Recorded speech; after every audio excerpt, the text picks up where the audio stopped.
Assalamualaikum warahmatullahi wabarakatuh. Apa kabar semuanya? Sehat? Alhamdulillah. Saya Yoga Nuari, selaku tutor Bahasa Indonesia di PKBM Bina Pandu Mandiri. Kali ini kita akan membahas mengenai teks editorial.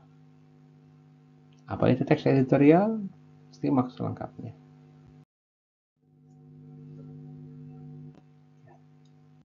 Teks editorial merupakan bentuk tulisan yang menyampaikan pendapat penulis mengenai isu tertentu, mengenai masalah tertentu atau topik tertentu ya.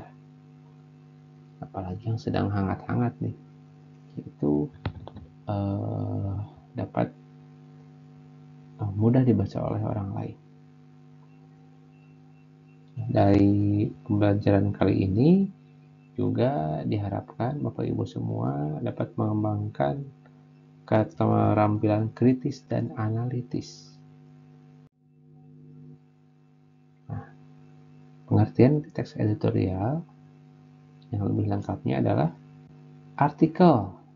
Jadi artikel ya, yang berisi opini atau pandangan penulis tentang suatu isu. Ya, biasanya teks ini dipublikasikan di media massa ya, yang bertujuan untuk mempengaruhi pembaca. Ya. Jadi teks editorial ini berisi tentang opini ya, pendapat dari pribadi seorang penulis tentang suatu masalah. Ya. Biar opini kita atau pendapat kita dibaca orang lain, kita bisa memasukkannya atau dipublikasikan ke dalam media massa seperti koran ya, biar orang lain bisa baca ya pendapat kita tentang masalah tersebut bagaimana. Struktur dari teks editorial ya, yang pertama adalah pendahuluan, isi, dan penutup. Pendahuluan itu memperkenalkan isu atau tema. Isi menyampaikan argumen atau pendapat-pendapat ya, opini kita tentang masalah tersebut. Dan penutup itu memberikan kesimpulan. Ya, kesimpulan dari masalah tersebut bagaimana. Ya. Selanjutnya analisis isi teks. Ya. Analisis isi teks ini ya sangat penting ya untuk mengevaluasi argumen yang disampaikan. Jadi kita kalau misalnya membaca sebuah teks editorial ya, kita perlu beranalisis atau berpikir analitik ya, kita perlu kritis ya, kita analisis, kita evaluasi pendapat apa saja sih yang disampaikan oleh penulis dalam teksnya ya. Terus juga argumennya apakah logis, masuk akal nggak ya? Atau mungkin ada hal-hal yang mungkin yang dirasa kurang nyaman, itu apa. Dengan demikian kita sebagai pembaca dapat mengomentari ya, itu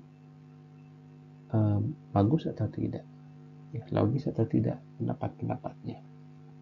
Bahkan kita bisa memiliki pandangan yang berbeda dari penulis tersebut.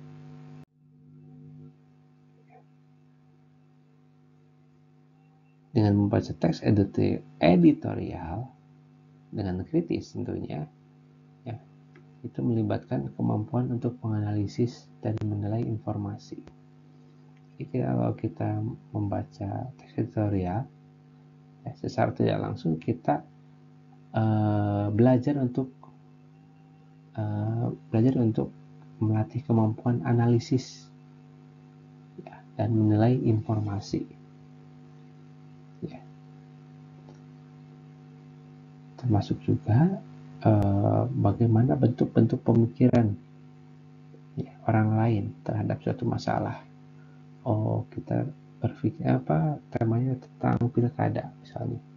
Oh, penulis ini menyikapi pilkada itu bagaimana? Penulis ini menyikapi pilkada itu bagaimana? Beda-beda mungkin.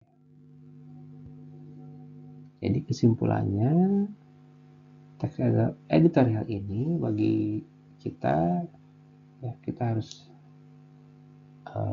memiliki sifat analitik, ya, dengan melalui analisis yang mendalam, ya, kita dapat mengembangkan keterampilan berpikir kritis dan mampu menilai informasi dengan lebih baik. Ya, ini akan membantu kita ya dalam pengambilan keputusan. Tentunya kita juga harus belajar bijak terhadap topik atau mungkin masalah yang dibahas dari teks tersebut. Ya. Itu saja yang dapat saya sampaikan. Mudah-mudahan ada manfaatnya. Terus membaca, terus belajar. Jangan lupa kerjakan penilaiannya. Terima kasih. Wassalamualaikum warahmatullahi wabarakatuh.